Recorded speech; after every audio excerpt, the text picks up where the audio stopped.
As you know, we often play sound effects or music off the top of this podcast, a scene setter or a grabber. Today's episode is about how the human brain responds to emergencies and crises. So the thought dawned on us that we could play a police or ambulance siren off the top. And then we had a more rational thought that because even though you would know it's part of the show, your initial response before you really had a chance to think about it might be to panic and to look for that siren wherever you are right now, whatever you're doing. And then realizing that you'd been tricked, you'd rightfully be a little ticked off. Today on Stories and Strategies, how our brains respond in crisis mode.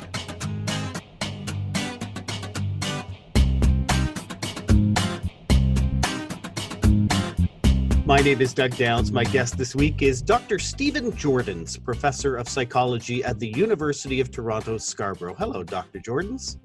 Hey, Doug. Great to be with you today. Good to have you. You know, I grew up in Scarborough, so where you work is definitely my neck of the woods.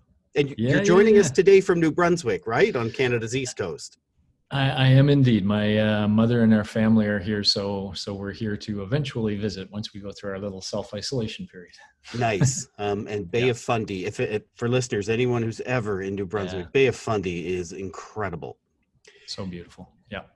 Dr. Joordens, you are a psychologist, a 3M National Teaching Fellow from 2015, a director of the Advanced Learning Technologies Lab at U of T, which is the short form from University of Toronto.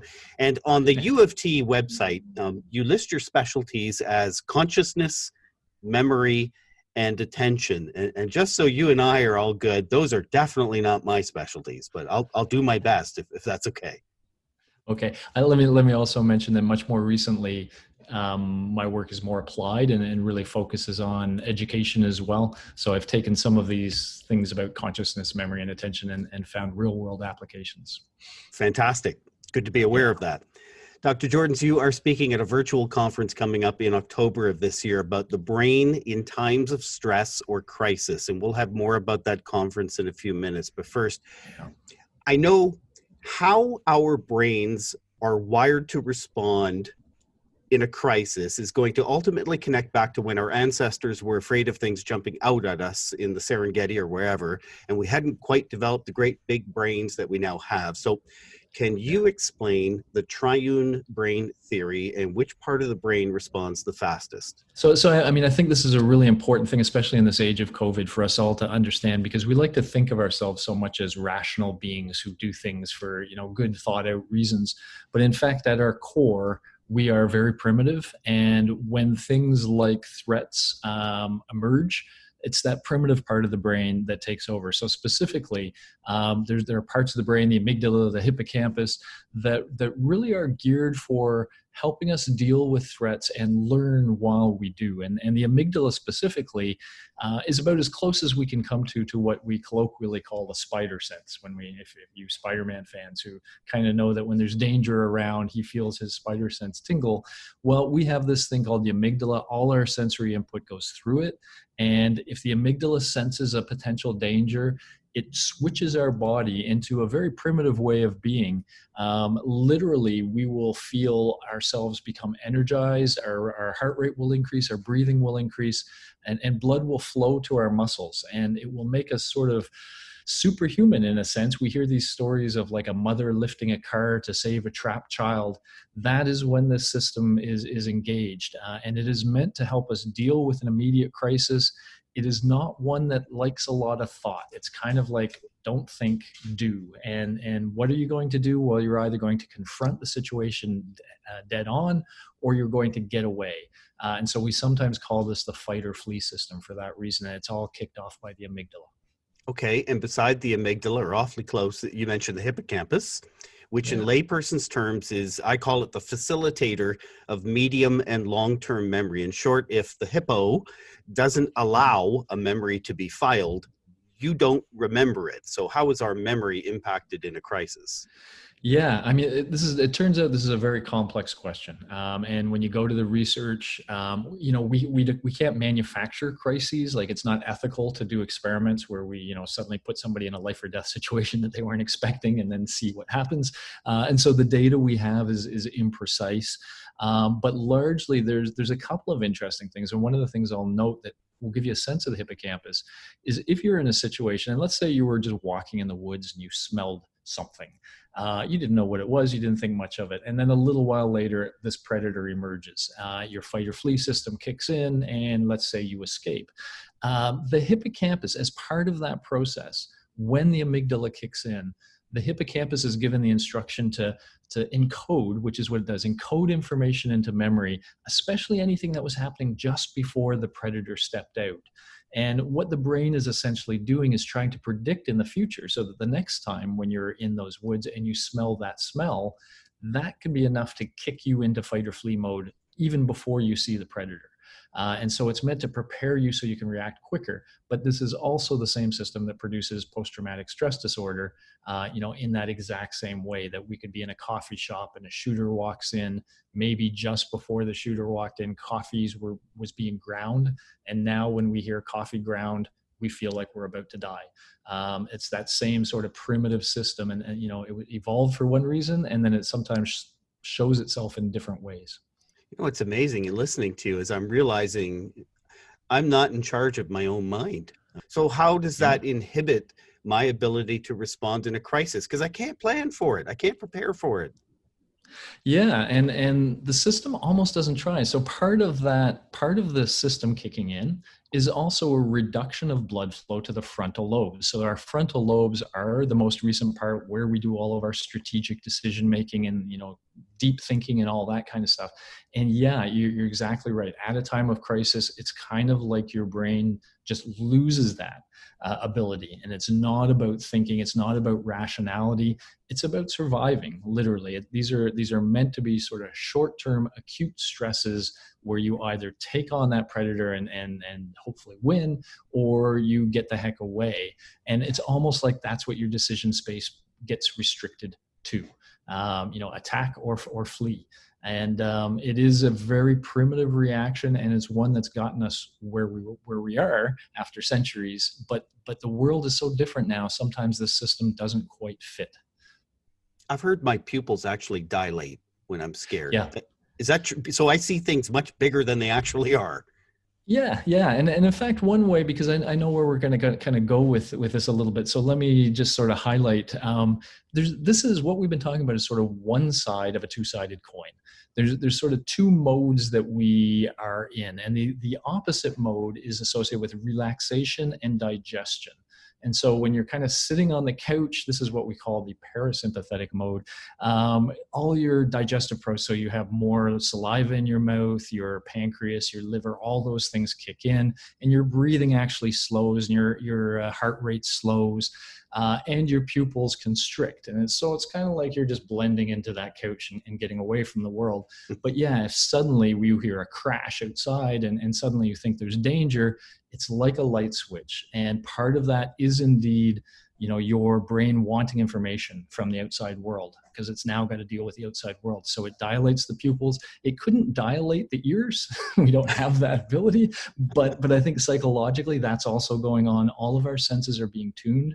We're getting a really strong input, and we're becoming physically stronger and ready to take on or get away from what's going on.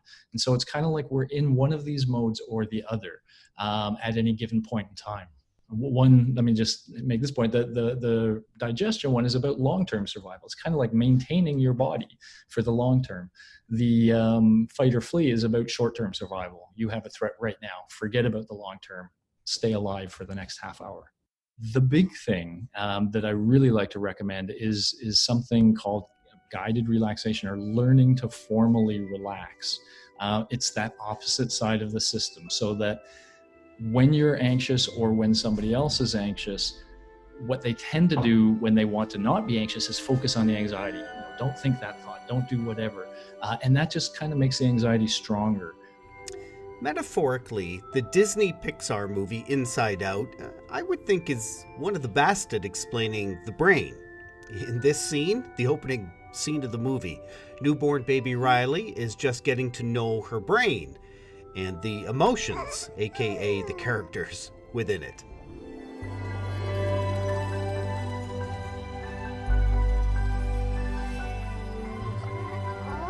It was amazing.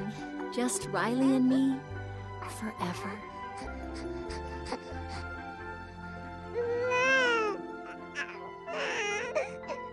For 33 seconds. I'm sadness. Oh, hello. I'm Joy. So, can I just, if you could, I just want to fix that. Thanks. And that was just the beginning. Headquarters only got more crowded from there.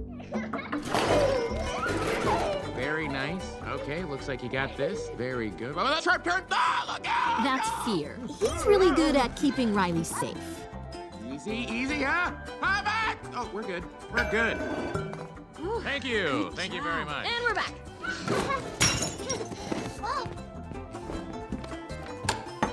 Here we go. All right, open. This looks new. Think it's safe? What is it? Okay, caution. There is a dangerous smell, people. Hold on, what is that? This is disgust. She basically keeps Riley from being poisoned, physically and socially. That is not brightly colored or shaped like a dinosaur. Hold on, guys. It's broccoli! Well, I just saved our lives. Yeah, you're welcome. Riley, if you don't eat your dinner, you're not going to get any dessert. Wait, did he just say we couldn't have dessert? That's anger. He cares very deeply about things being fair. So that's how you want to play it, old man? No dessert? Oh, sure. We'll eat our dinner right after you eat this. Riley, here comes an airplane. Oh, airplane. We got an airplane, everybody.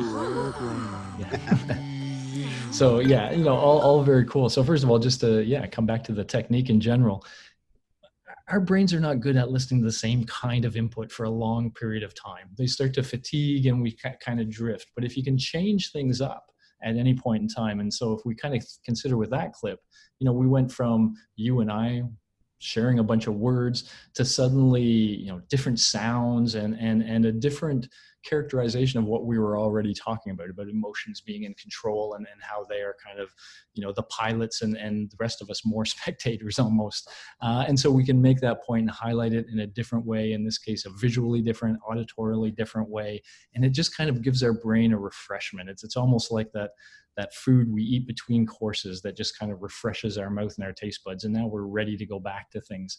And so certainly as we talk about things like online learning, for example, this is a thing a lot of professors are learning. They used to just walk into a classroom and talk for an hour, and they try to do that online, and it doesn't work very well. There are too many distractions. And so if you don't take time to kind of re-engage people now and then, their brain will drift to something they find more enjoyable. And so, yeah, absolutely a very important technique to just change things up every now and then, keep people fresh. I love it. You're going right to analysis of what we're doing with the communication in the podcast with these interludes. I love it. Is there a fundamental difference between my brain in a crisis and my brain in stress? And what I mean is, how does my brain respond differently between event-related crisis, oh my goodness, there's a saber tooth, and chronic day after day stress? Did our ancestors have this kind of day after day stress stuff that we at least feel like we're living with? Yeah, so the answer biologically is there isn't a whole lot of difference. It is true that once some danger, even COVID, for example, becomes a little more familiar, once we kind of learn ways of existing with it, it becomes a little less scary. So our response might not be as aggressive as it would be, to a predator or a gun person standing in front of us right away. But in terms of what's going on in the body, it's very similar. It's very much like we talked about, and it's got a real negative aspect. And this is from the work of Hans Selye many years ago, where he showed that if you have chronic stress, it's the acute stress system that's dealing with that over time, and it wasn't meant to, and it leads to, in fact, your immune system being negatively impacted. So at a time of COVID, obviously the last thing we want are compromised immune systems. But this is why people who have been dealing with chronic stress often show more physical illness as well, because their immune system just isn't up to the challenge as it is for someone who isn't dealing with this every day. And this is why, COVID really has the potential to make us all feel chronic stress. I think it has been doing so. And that's the biggest reason why I think we need to learn strategies for getting away from it now and then. It'll come back because, the stressor is out there. But if we can give ourselves a break every now and then, and especially if we can give ourselves a break doing things that are sort of anti-stressors. Everything in the brain comes down to hormones and chemicals, it seems, that are released in the body. And certainly stress causes, a buildup of negative chemicals. But then there are things like, doing karaoke with your family. An hour of karaoke with your family will lead probably to singing, laughing, some dancing, some silliness, and all of that floods your body with endorphins that sort of counter the stress response. And so, learning to schedule some of this time into our day, I think is very critical now to kind of undo the damage that this chronic stress response can do.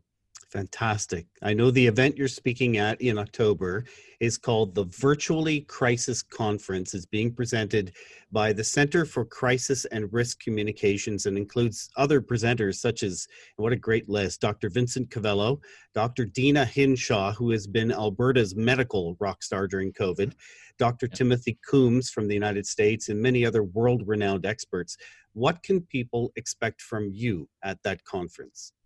Well, I hope what I can do is sort of two things. One is just a clear understanding of why we're all feeling like we do now, that it's, a complete natural part of the biological system that composes us, but also more specifically some concrete strategies and approaches that people can take literally to learn to manage, because the real nasty kind of thing happens as a feedback loop between our body and our mind, and we can literally start thinking something negative that makes our body react the way it does, and that makes us more stressful, and we get this loop going.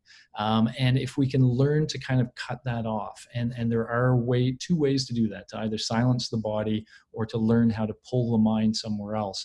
And, just like my karaoke example that I just gave you, this stuff can sound kind of geeky and scientific until you say, this is what I mean. And then suddenly it seems like, oh, well, that's something I could do. That kind of makes sense. And yes, I do feel happier when I'm, singing Beatles songs or something like that. And so that's what I hope to give is some clear tips and suggestions that people can take from this and apply to their lives and literally, help others too. If I can mention this just quickly to take off from where we were, imagine you have an elderly person in your life who's feeling very lonely and stressed, and you're worried about them. You definitely want to keep in touch with them. That's great. But if you could create a playlist of songs that were popular wherever they were when they were 15 years old, and you can somehow, be able to play that playlist for them, you will see them time travel. You will see them go back to their youth, which in most cases will be a happy thing. They will love the songs. They will resonate to them. And a lot of my examples involve music because music is such a powerful memory cue. And so, that's the kind of thing. You can do that for a loved one. And, an hour of your time to put together a playlist could really give them a break from some of the anxiety that they're feeling.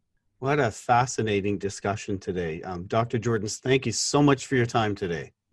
No problem, and thank you very much. Best wishes at the conference in October. Cool, thank you.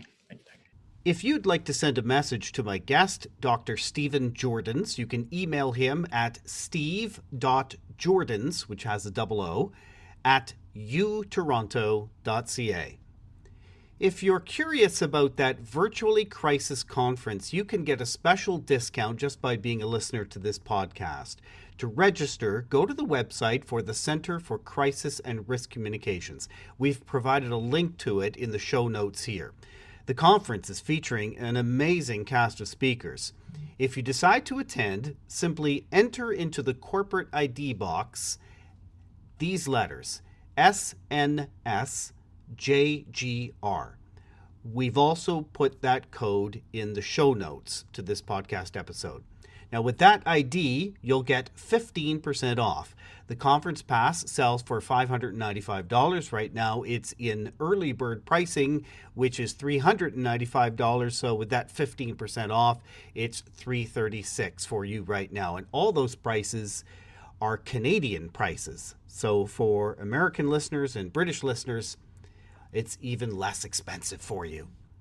And just for full disclosure, you will see on the website for the Center for Crisis and Risk Communications that I am listed as a senior consultant. I have done project work with them in the past, just due to my experience, and I will no doubt do so again. I do not receive any money or any other consideration connected to this conference. I think it's a great conference, and this discount is just for you if you're interested. If you liked what you heard today, we're hoping you choose to subscribe to Stories and Strategies and receive updated episodes automatically. We're also hoping you choose to follow and rate this podcast on Apple Podcasts or whatever app you're listening on. And would you do us a favor? Recommend this podcast to one friend.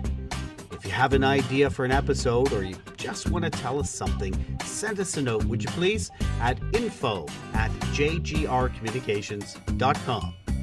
Thanks for listening.